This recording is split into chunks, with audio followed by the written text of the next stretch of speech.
US और Iran के बीच का जो कॉन्फ्लिक्ट है वो एक क्रिटिकल स्टेज में पहुंच चुका है एंड जिसका सीधा इम्पैक्ट क्रूड ऑयल के प्राइसेस में भी देखने को मिल रहा है। अगर आप देखोगे तो लास्ट 10 डेज में क्रूड ऑयल जो है वो 15 से 16% की बढ़त दिखा चुका है ऑन द चार्ट्स एंड इसी वजह से मार्केट में भी वोलेटिलिटी है और थोड़ी बेयरिशनेस भी है। अब ऐसे में एज अ ट्रेडर या इन्वेस्टर आपको क्या करना चाहिए तो मैं आपको समझाता हूँ। पिछले 24 घंटे में ईरान और यूएस के बीच का जो 60 डेज का डिप्लोमेसी विंडो था वो खत्म हो चुका है, बट अभी तक कोई कॉन्क्रीट सेटलमेंट प्रोसेस पर नहीं पहुंचा है।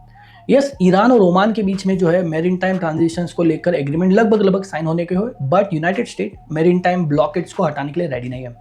इसी बीच ईरान अपनी मिलिट्री पावर्स को बढ़ाता जा रहा है और उधर ईरान और रेड सी में टेंशन बढ़ता चला जा रहा है। United state strong security commitment से आता है एंड ईरान का कहना है कि उन पर जो मिलिट्री प्रेशर है यूनाइटेड स्टेट का उसे हटाया जाए एंड यूएस के द्वारा लगाए गए मेरीन टाइम ब्लॉकेट्स उसे भी कंप्लीटली हटाया जाए। अब ये नहीं होता है तो क्रूड ऑयल के प्राइसेस अगेन बढ़ सकते हैं, जो कि ऑलरेडी हमने देख चुके हैं एंड जिसका इंपैक्ट सीधा इन्फ्लेशन पर आ सकता है। इन्फ्लेशन से सीधा स्टॉक मार्केट में वोलेटिलिटी पर इसका इंपैक्ट आ सकता है। ऐसे में अगर आप इन्वेस्टर हैं तो आप क्या पोर्टफोलियो खाली कर दें तो क्रूड ऑयल से रिलेटेड जितने भी सेक्टर्स है उसमें अपना एक्सपोजर कम रखें, बाकी सेक्टर्स में डाइवर्सिफाई करके रखें अपना पोर्टफोलियो।